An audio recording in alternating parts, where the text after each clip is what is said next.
Officiellement, les agents de sûreté de la RATP et de la SNCF sont désormais autorisés à patrouiller en tenue civile et armés.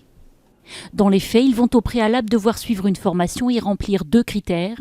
Avoir 5 ans d'expérience au sein du service de sécurité de la RATP ou de la SNCF et être agréés par le préfet de police. Les agents devront aussi porter sur eux un signe distinctif de leur appartenance au groupe de protection et de sécurisation des 2 sociétés. Autre mesure immédiatement applicable, les palpations de sécurité dans les gares, les stations, les arrêts et les véhicules de transport.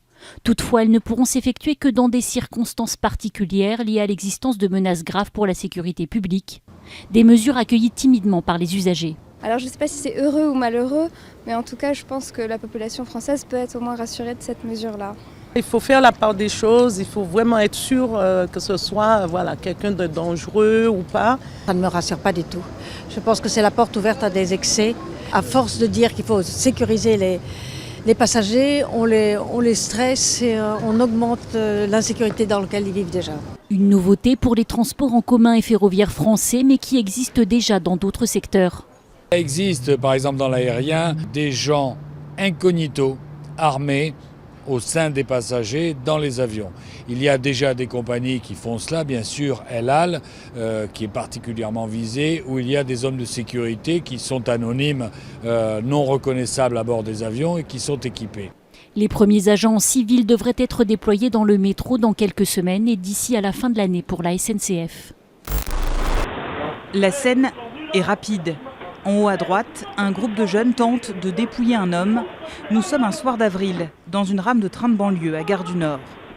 Un homme en blouson noir fait alors irruption, arme à la main. Ici de dos, Sébastien, gardien de la paix, rentre ce soir-là chez lui, après son service. Le ton monte. On entend 2 coups de feu. Il tire un premier coup de feu au sol. Pour tenter d'intimider, ça n'a absolument aucun effet.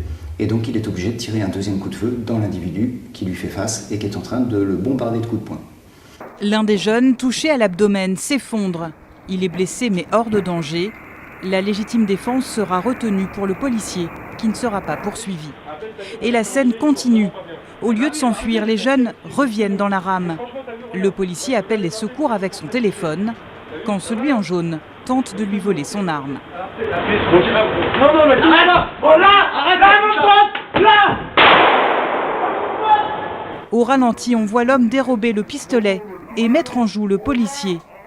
Il lui tire dans le dos. Le gardien de la paix reçoit une balle dans la fesse. Il s'est fait tirer dessus comme un chien, vraiment. Il a dû sa survie à beaucoup de chance. Les renforts arrivent dans les instants qui suivent. Les 3 jeunes sont arrêtés. Ils comparaissent aujourd'hui pour violence sur un policier et pour l'un d'eux, tentative de meurtre. Ce que l'on voit aujourd'hui en termes d'attaque terroriste suppose que les primo-intervenants qui interviennent à chaud aient les capacités techniques d'intervenir. Capacité technique, ça veut dire un armement adapté, et l'armement adapté, c'est nécessairement une arme longue qui permet de traverser les gilets pare-balles, puisqu'on a vu que la majorité des terroristes aujourd'hui portent des gilets pare-balles. Capacité technique, ça veut dire aussi une formation. Il n'est pas imaginable, à mon sens, de permettre à des gardiens de la paix d'avoir des armes en 5,56, donc des armes qui sont profondément dangereuses en utilisation urbaine, sans avoir la formation adaptée. Aujourd'hui, le vrai souci, c'est celui-ci. C'est la formation des policiers et des gendarmes, à la fois la formation juridique, la formation pratique, la formation continue. Tout cela pose des grosses questions, parce qu'aujourd'hui, les gendarmes qui assurent notre sécurité, ils tirent 20 cartouches par an. Et ils sont donc dans l'incapacité technique de maîtriser leur arme dans des conditions acceptables. Ce qui est essentiel, et ce qu'il faut comprendre sur ces tueries terroristes, c'est que ça commence par une phase de tuerie de masse. Si un policier ou un gendarme ou un policier municipal qui porte son arme hors service peut appliquer un tir de riposte, il peut engager le feu contre les terroristes, il fera basculer la tuerie de masse et la fera stopper. C'est essentiel qu'aujourd'hui, les policiers, les gendarmes, les policiers municipaux puissent porter leur arme hors service. Le dernier argument qu'on va opposer, c'est que si la population voit des gens qui sont armés en civil, la population va être émue.